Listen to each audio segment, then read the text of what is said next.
isang kilalang manunulat at isang kolumnista. Ladies and gentlemen, please welcome Ronald Carballo. Ladies and gentlemen, Ronald Carballo, my good friend! The Korean Beauty, Ronald Carballo.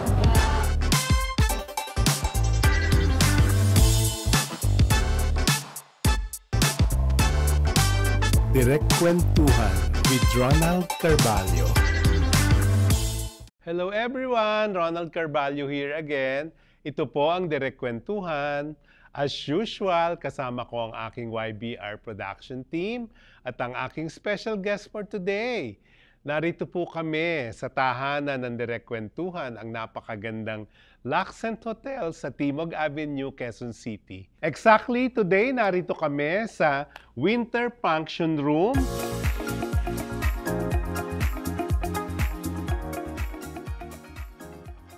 Ang aking panauhin for today, magugulat kayo, ang kumikiliti lagi ng inyong mga imahinasyon sa mga sensual niyang pelikula.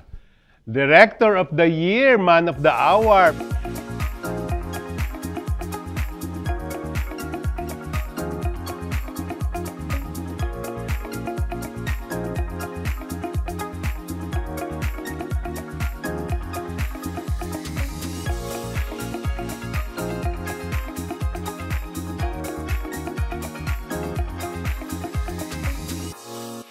Viva Max King, Direk Roman Perez Jr. Direk, nice meeting you. Thank you po at nakarating ka. Maraming salamat po sa imbitasyon. Ay, nako, ikaw pa ba? Ang pinakasikat na direktor ngayon ng pelikulang sensual. Kumusta ang iyong mga trabaho ngayon? Una po sa lahat, maraming salamat sa Direk Kwentuhan, tsaka Direk Ronald Carballo. Sobrang ayokong balikan yung orientation ko galing sa inyo dahil matagal ko na kayong kilala. Wow. Matagal na rin akong nakikinig at nagbabasa ng mga sinusulat niyo. Wow, thank you. Opo. Ayokong sabihin na Ate Ludes, fan ako ng Ate Ludes, dati lagi kayo nandyan.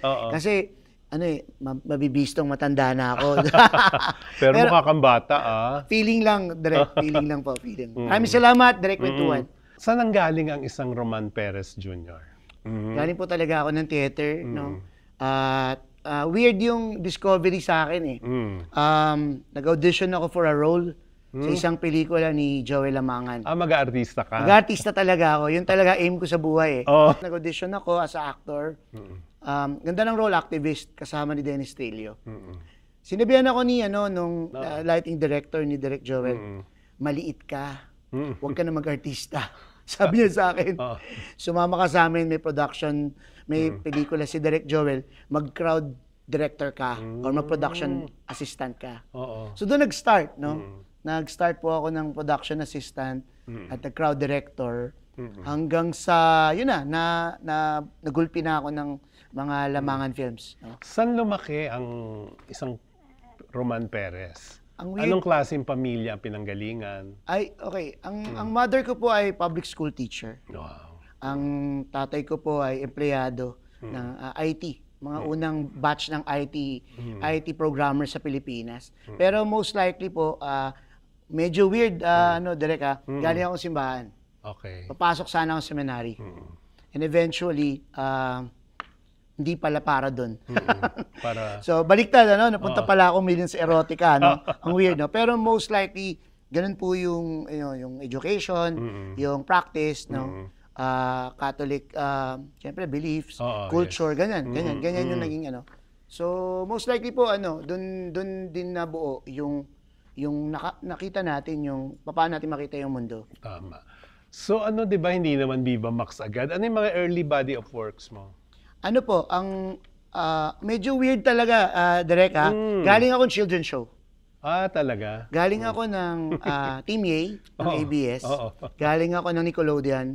Galing ako ng Jollytown. Lahat ng TV show na educational sa Pilipinas, na children's show, doon ako nang galing. So, paano nag-lead papunta sa Viva Max? Yung ganyan ng, di ba, may simbahan, mga children's show. Yeah. So, paano napunta ka sa Viva Max? Napunta dito po. May yung based po dun sa una mong tanong, Direk, yung una kong film ay Pokwang film. Okay. It's a advocacy film to Farm Film Festival. Ang artista ko si Pokwang. Okay. Yung Soul Searching. Doon ako nanalo ng ilang award. Tapos, nag-work kami ni Yam Laranas. Okay. So, si Direk Yam, syempre siya yung Yam Laranas and John Red yung nagdala ng mga sexy Yes. wave ng 2000, no? Sabi niya sa akin, gumawa ka ng ganito, ibalik mo. Sabi ni Direk Yam, sabi ko, ano gagawin? Ibabalik ko, Direk. Di, ibalik mo yung wave ng erotica. Tapos sabi ko, sige ako, any projects, okay ako. Sabi ko, gagawin ko yan. So, ginawa namin yung Adan. No, ito yung bagong, unang-una na ano, wala pang Viva Max, pre-pandemic 2019. Ginawa namin Adan for cinema. Alam na namin na babarilin kami ng NTRCB. Pero sabi niya, Tip, man, tapangan mo. Okay. Sabi ni Direk Yam. Kasi ginawa niya yung, yung balahibong pusa. And ginawa niya yung hibla. Sabi niya, man, kailangan mo makuha yung hibla sensibility. Yung dalawang babae. Tapos, subukan natin, malay mo mag-fly. So from being nangarap na maging actor, so na-imbibe mo na rin yung maging director after that? Na-invibe direct eh. Oo. Na-invibe ng mga nakatrabahong director. Galyaga, Celso Ad. Okay. Medyo lumang tao ko direct Oo eh. nga, Nakatrabaho ko yung So masters. sino eh. yung mga in-idolize mo sa mga masters? Galyaga, syempre. Galyaga, Lamangan, Celso Kid. Awa ng Diyos, nakatrabaho ko sila lahat eh. Bago na nawala. Oo. Direk Mario, Oo. Direk Mario O'Hara. Nabutan ko eh. Oo. Nabutan ko yung Mavericks eh. And then, nag-create ng Viva Max. So yung ginagawa mo ba ngayon, yan yung ano mo, nakalakhan mong klase ng pelikula? Nung nanonood ka ng mga pelikula? Medyo po. Ganda ng tanong mo, Direk. Medyo yun ang naka-influence sa akin. I saw Eric Matis, Scorpion Nights. Yes. 16 lang ako yata, pero pinilit kong pumasok sa cinema. Kasi gusto ko makapanood. Oo nga. Dumadaya ako ng edad nung pinapapasok ako. Curious po ako. Yun yung nagpagising sa akin. So bilang bata, pinapantasya mo ba yung mga napapanood mo noon? Iconic yun sa batang 90s eh. Yung Joyce Jimenez, Rica Parera. Yes, ang lakas ng influence. So bukod kay Joyce Jimenez, sino pa yung nagmarka sa'yo na bold star na pinantasya-pantasya mo? Audrey Miles, direct. Aubrey Miles. Aubrey Miles. Yung yung Frosty. Yun, malaking influensya sa akin yun eh. Parang ang sarap pala sa tricycle. Kasi may scene ng tricycle dun eh. Sarap pala sa aparador. Yun yung okay. Yan, Gets ko na. So nai-apply mo yan ngayon sa mga ginagawa mo, yung mga background na yan? Malaking bagay. Okay. Direct. Pero again, iba na rin ang audience. Iba na rin ang audience ngayon, direct eh.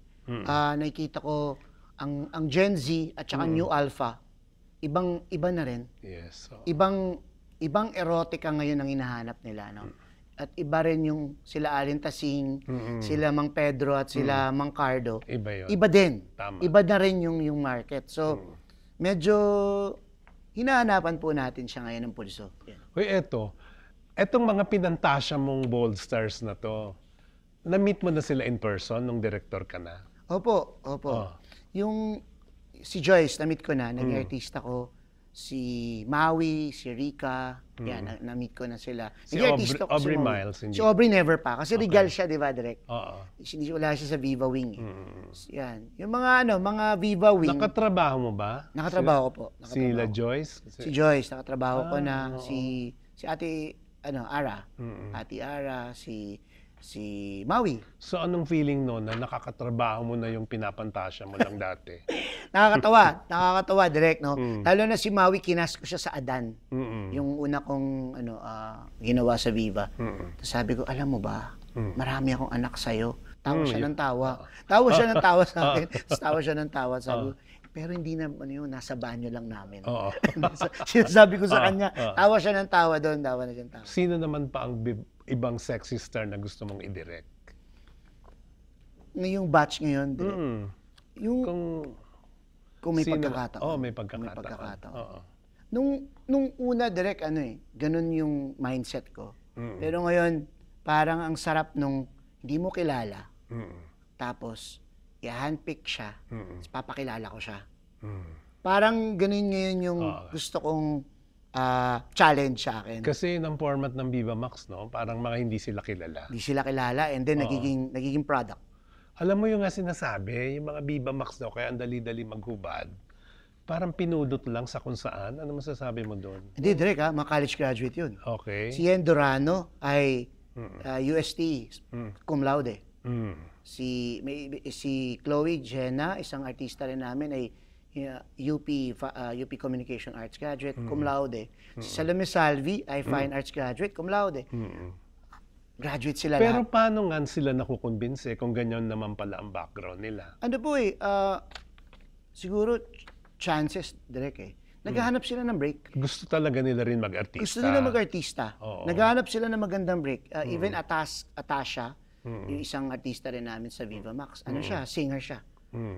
Singer siya, songwriter, graduate din siya. And then, Tapos naguhubad? naghubad niya, nagsexy ngayon. Kasi lahat tayo tumataya Naghahanap tayo ng paraan para maka-break makahanap ng break. So, feeling ko direct yun yung hinahanap nila. Sa tingin mo, with their background, makakatulong yung ginagawa nila sa katawan nila especially? Suntok sa buwan. Hits and misses. May tumatama, may hindi. Unlike ako nag-launch kay AJ Raval Si AJ, graduate yan ng 2-year course, pero pinili niyang maging artista. Kahit hindi siya anak ni Jeric, may beauty siya Maganda mukha, maganda nakapasok, nakalusot, di ba? Dumating yung era ng AJ Raval, no? Dumating din yung Angelicang, dumating din yung ibang mga eras. Direct breaks Naghahanap sila ng break So sa tingin mo, sinong pinakasikat ngayon na Viva Max actress? Actress ang tawag ko hindi star Ang nakatawid si Angelicang. No, yung first time ko siya naging artista, she was 18 years old. Tapos, ngayon 22 na ba siya? 23? Nakapagbatang Quiapo na, nakapag GMA, yung kabila, nakapag-GMA, nakabatang Quiapo, hinahanap na rin siya sa Signal TV, gigest na siya sa iba't ibang shows. So siya ang pinaka. Ngayon. Yung Rob Ginto, para naririnig ko na rin yung Si Rob name niya. Ginto kasi direct, malakas siya talaga sa social media. Bago pa siya nag-Viva artist, malakas sa social media. Malakas na siya, tapos sumama pa siya sa Viva Max. Nakapasok siya sa mainstream talaga na TV. Yun, medyo na Na-direct mo na rin siya? Opo, ako rin nag-launch sa kanya. Wow, ikaw talaga ang hari, no? Kasi Hindi po. sa'yo lahat dumadaan. Parang ganun po yung nangyayari. Diba? Yung Angelicang, Rob, ngayon merong Chen Rosa, may mga bago, direct pumapasok Kung i-describe mo sa diretsuhang salita, gaano kalaswa o gaano kahalay ang pelikula mo sa Viva Max? Kung halay, yung halay lang, direct. Yung laswa, medyo numb na ako. Madumi. Madumi. Mahalay ngayon ang generation. Lagi ko generational, direct. So, binibigay mo talaga kung ano yung gusto. Mas mahalay, mas matatapang, at mas sobrang liberated ang mga bata ngayon. So, komportable ka pag sinasabing, si Direk Roman Perez, yan ang hari ng Viva Max.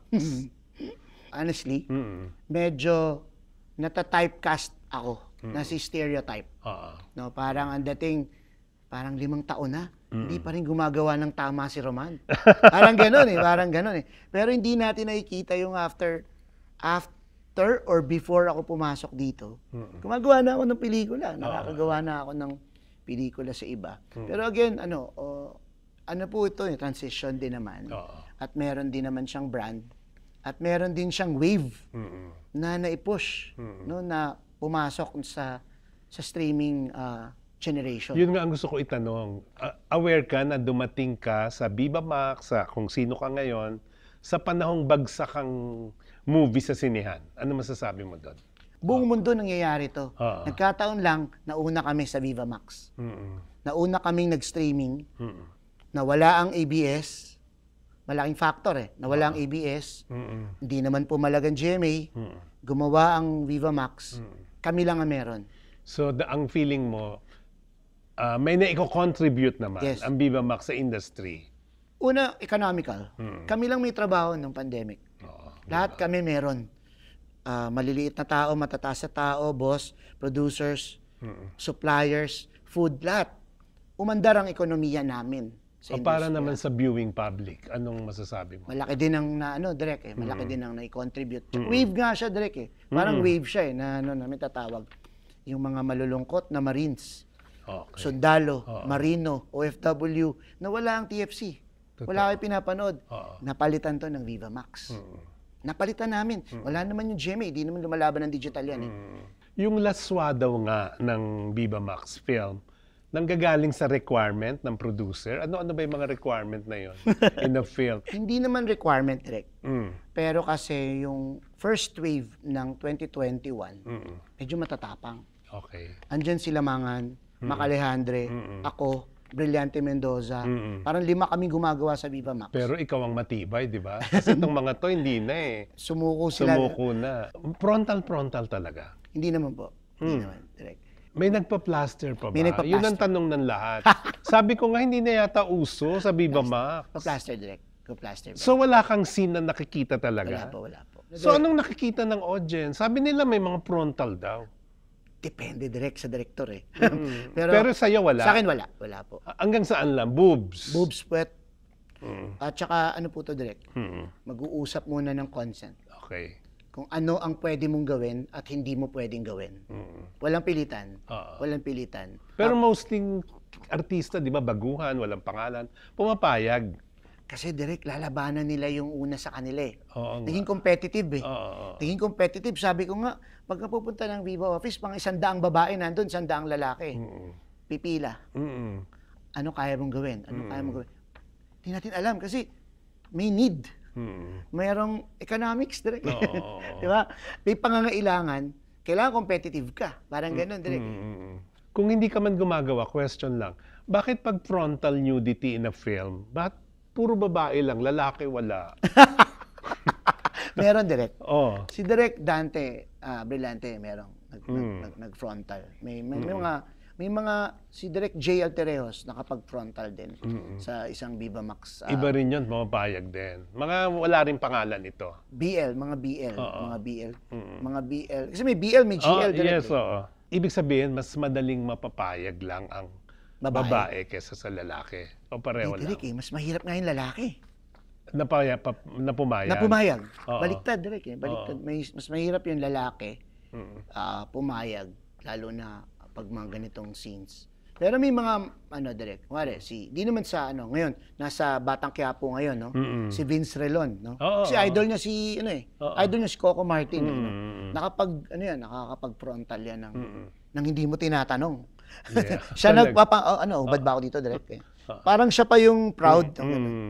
As a director, paano mo kinukumbinsi yung actress mo na maghubad? Ano po, Direk eh? I-disclose. Sa iyo ko lang i-disclose to.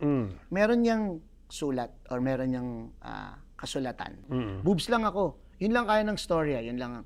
Kasi once na umabot na dun sa tumawid na tayo sa hindi pinag-usapan, may karapatan na silang isu. Isuka. Oo. So napag-usapan na natin yung magagandang background, naguhubad. Pero in reality, ano masasabi mo? Sabi na marami rin daw pok-pok na talaga. Kaya andali rin paghubarin. Direk eh, hindi ko ma-judge yung mga tao or hindi ko rin. Again, tumataas yung value. Nagkakaroon ng value eh. Tama. Viva Max star siya eh. Hindi, totoo Mahal yun. siya. Correct, totoo. Di ba, Direk? Oo, mismo. Nag-Viva Max siya. Dati siya. Ngayon, ganito na siya. Hindi, joke. So meaning, seriously, pampataas din ng presyo. Malaki ko, Direk. Economics. Nakakatulong sa kanila, di ba? Opo. Anong kaibahan ng Viva Max movie sa ibang mga super sex film din? Again, ako nananatili pa rin ako sa kwento. Okay, yan.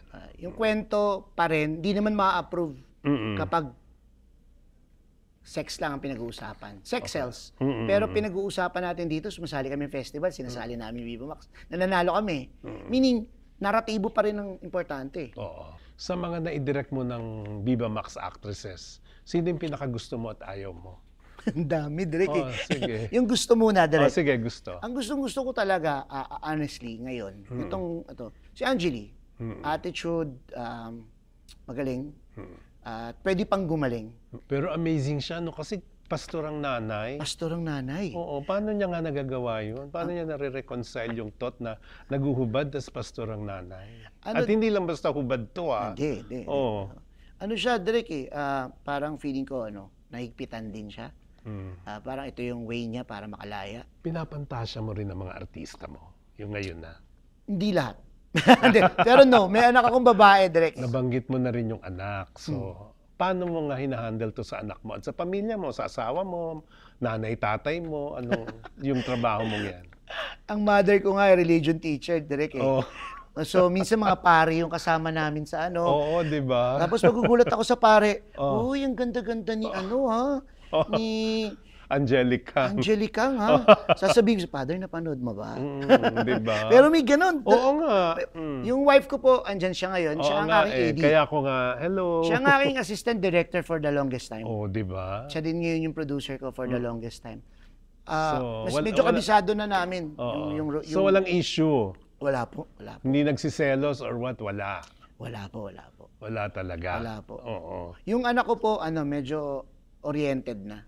Alam na niya. Ilan taon na ba yung anak mo? 21 na po. Babae, lalaki. Babae. Babae. So, alam na niya. Alam na po. Wala nanonood siyang din siya. binubulong sa'yo or dad, sobra naman. Minsan po. Minsan. Konsensya ko yan Direk, paano ka mag-direct ng eksena, lalo love scene, kangkangan? Minamuestra mo ba o ano? Yung mga early days ng Viva Max, medyo po ako Siyempre, kailangan kong ikwento lahat. Okay. Higa ka, etc. Tatanungin natin, saan ka nanggagaling, anong motivation natin, at anong love scene ba ibibigay mo? Love scene ba ng lasing? Love scene ba ng hindi tinitigasan? Love scene ba to ng hayok na babae? May levels. Tama. May levels Nakapag-direct ka na ng orgy scene? Yes, direct. Ilang beses na? Parang mga 20 O times. paano mo hinahandle yon? Kasi alam ko isa sa requirement Ang galing ni Direk. Oo, diba? May time, Direk. Oo. May time na may requirement na ganyan. Oo, di ba? Na dapat multiple. Ano yung madali at masarap sa yung i-direct na love scene? Ano ako, Direk medyo praning ako dyan. Gusto ko yung mga pwesto na hindi natin inaasahang gagawin nila. Oo. Saan nagawa mo? Ano mo ginawa? Ano na nagawa mo? So far ngayon, pinaka-extreme sa bundok ng basura. Yung pelikula kong Kalakal. Okay. Sinali namin sa Busan, sana makapasok.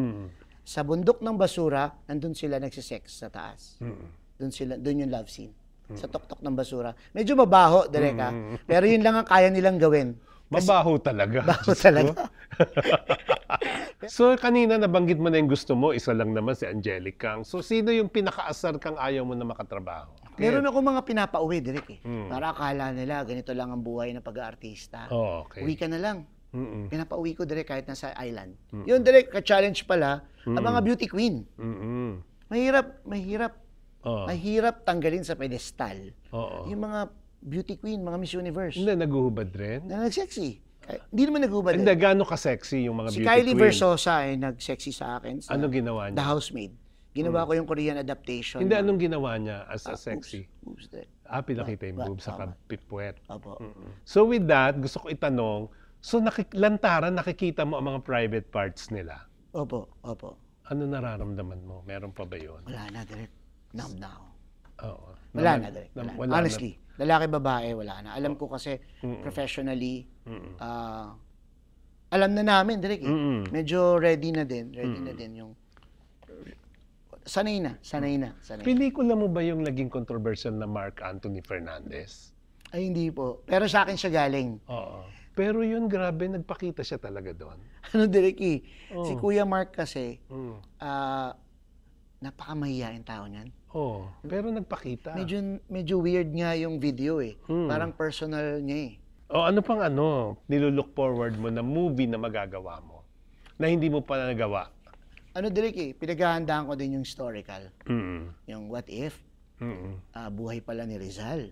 No? Madami pala siyang affair na hindi natin alam. Hindi natin alam kung babae, lalaki. So, Hindi natin alam. magiging Viva Max, Di ba, no? Direk? Oo. Hindi naman. Yun lang, gusto ko historical, erotica. Anong pinaka-worst ng review na natanggap mo sa pelikula mo? Weird, Natawa Direk ka. Ako, vocally sa social media, lagi kong inaaway si Godwin. Okay. Kahit sa ibang mga podcast, sinasabi ko to, pwede kami magharap-harap kasi ayaw niyang humarap pag Kasi direct ako naman, worst talaga yung mga binibigay niya sa mga directors na hindi niya type. Pseudo-reviewer. Oh, ano ba yung binabayaran siya? Oo, direct. Pag wala kang ganun, hindi naman pupunta sa'yo yun eh. Okay. Hindi pupunta yun, direct. So, negative with ang review pag Direct, wapay. minsan, may negative pa ako dun eh. Oo, Di ba oo. negative? Minsan, negative 16 yata ako sa kanya. Pero ikaw nga, pinapatulan mo talaga yung review. Parang in a way, parang hindi ka, sa sinasabi, hindi ka, ako yung mga director naman na yan. Maski ako ganun din. Hindi naman objective yan. Pag pinintasan mo, magagalit. Gusto lang nila, pinupuri sila. Ano masasabi mo? Okay lang ako. Kasi, hindi ko sila market, direct eh. Yun yung akin. Pero yung, si Godwin lang pinapatulan ko, direct. Pero direct, kahit ano sabihin mo sa pelikula ko, okay lang. Hindi ko tatanggapin ko po yun. Kasi again, alam ko ginawa yung pelikula para sa market ko. Nung naging Viva Max director ka, dumami ang kaibigan, kamag-anak o kumonte? Madaming kamag-anak. Tama, ganda ng tanong mo, direct. Napraning ako bigla. O bakit? Kasi totoo Kasi eh. either kumonte o dumami. Totoo, di ba? direct Yung eh. kukonte kasi parang nahihiya na yan ang Totoo. ginagawa mo. Totoo, direct. Maraming mga purist. Lalo na yung mga kamag-anak mong born again. Okay. Iba, syempre. Hindi nga, pamangkin ko yan. Pero ngayon, dumadami naman. Ina-acknowledge na Ina-acknowledge nila. na rin siguro nila, direct. Pero again, hindi naman natin lahat siya mapiplease. No? Pero ang ganda ng tanong mo, direct, napraning ako ha. O ito naman, anong stand mo sa MTRCB muna? Sabi ko na. Ito yung pinagandaan ko, direct. Again, wala pang S sa MTRCB. So, hindi ko sila kino-contest or hindi ko sila inahamon. Pero again, kung nasa batas na ito, paghahandaan natin. At never akong naniniwala na dapat sukulin o sakalin ang pag-create ng pelikula. No, nandun pa rin ako, direct. At di ako naniniwala na may censorship. Dapat ang pelikula hindi sinasensor. Kina-guide natin to at ang filmmaker may sarili namang opinion yan. At alam naman niya yung tama at mali. Yes. Yun- I agree. Yun I lang- agree. Yun lang naman po yung point. Simbahan. Ako direct, sabi ko nga, may si Father nanood nung isang pelikula ko sa Putahe. Senado. Senado, direct, medyo weird eh. Depende to sa political state natin. Ngayon, nilabas nila yung MTRCB issue, kasagsagan ng impeachment ni Sara. Ano kami? Dilibangin nyo lang kami para doon mapunta. Tapos gaganunin nyo naman yung impeachment. Di ba? Paano mo Pantay. ba i-describe ang film mo? Porn na o soft porn o anumang tawag mo? Hindi ko alam ang tawag. Ang tawag ko lang direct. Sa lahat ngayon, erotica. Sa lahat ng nakita mong actress mo, sino sa tingin mo yung maganda pag naka-frontal at yung hindi maganda? Ang ganda. Maraming maganda direct. Okay. Kasi mga bata eh. Honestly, mga bata. Mga bata. Tapos, makikinis, magaganda yung Pero Meron ding hindi maganda siya. marami direct. Marami pa rin hindi maganda. Oo, mga maitim ang singit. Marami ganyan. direct. Marami.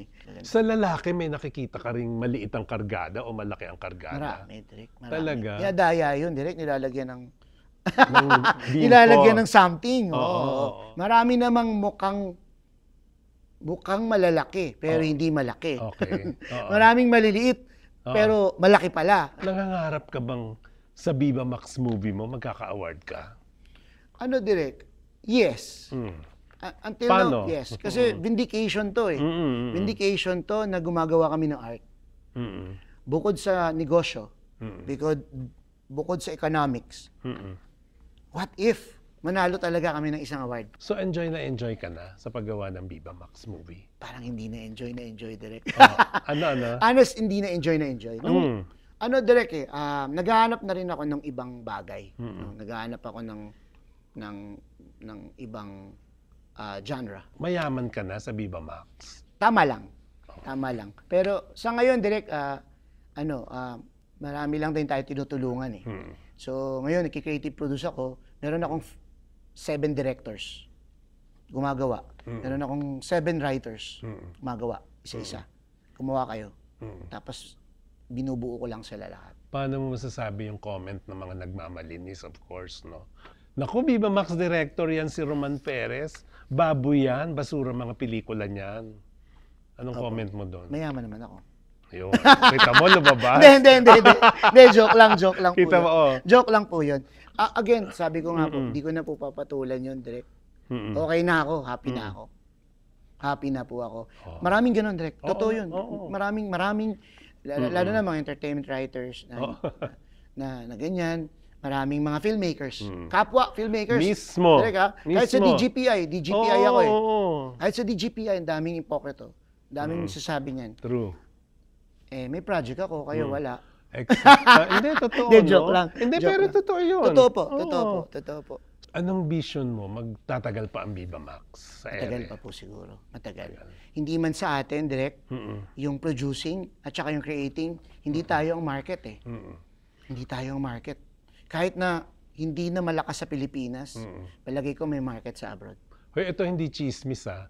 Naghiwalay daw si Bea Alonso at yung boyfriend na si Dominic. Nanonood. Dahil sa panonood ng pelikula mo at ng Viva Max. Nanonood yata ng Angelic ang film. Oo, kahit daw magkatabi na sila sa bed, yun ang pinapanood. Opo. Ano masasabi mo doon? Di natulungan po sila. With that, thank you so much. Thank you! Sobre ang At daldal ko. nag-guest ka. Hindi, Direct, ang galing nga. Thank you. May souvenir kami sa'yo ha. Nice. Mag-cheers tayo, buksan mo. Thank you po. Oo. Thank you po.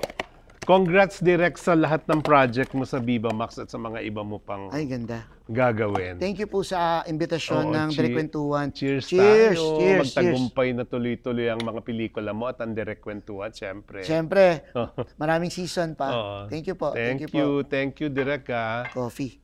Yan, ang ating guest na napakasarap kausap for today, Direk Roman Perez Jr. ng Viva Max. So, salamat sa inyong panonood at salamat din sa aming mga sponsors. Yes, Ito pala, ibibigay ko sa iyo, Yun. bigay ng aming sponsor. Sakto po. Ayan, Susuot ko ngayon. para sa shooting mo. Sakto. Inspi Studio na cup.